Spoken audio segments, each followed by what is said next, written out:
বর্তমান সময়ে দাঁড়িয়ে আপনি এরকম কোনো জায়গা বলতে পারবেন যেখানে রাজনীতি নেই, যেখানে ধর্মের ভেদাভেদ নেই, নিদেন পক্ষে টাকা পয়সারও কোনো রকম কোনো চল নেই? সেই রকম একটা জায়গা কিন্তু রয়েছে আমাদের ভারতেই। এই জায়গাটা রয়েছে তামিলনাড়ুতে, খুব ছোট্ট একটা শহর। এই শহরকে তৈরি করা হয়েছিল, এই শহরের নাম হচ্ছে আরোভিল। এই শহরকে তৈরি করা হয় 1968 সালে। তৈরি করেছিলেন আলফাসা নামে এক মহিলা।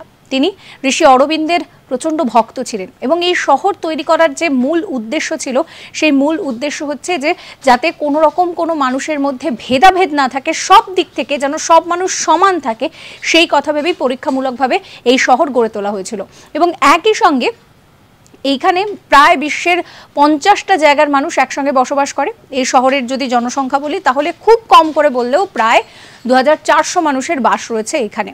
এখানে কোনো রকম কোনো ধর্ম নেই, এখানে একটি মাত্র মন্দির রয়েছে। সেই মন্দিরে গিয়ে ধ্যান করা যায়, কিন্তু কোনো ধর্মের উপরে ভিত্তি করে এই মন্দির তৈরি করা হয়নি। এবার যেটা বললাম যে এখানে রাজনীতির কোনো রকম কোনো জায়গা নেই, এখানে একটা কমিটি তৈরি করা হয়। সেই কমিটির যারা সদস্যরা থাকেন তারাই কিন্তু এখানে সমস্ত রুল ঠিক করেন। সাবস্ক্রাইব করবেন আজ তাক বাংলার ইউটিউব চ্যানেলকে।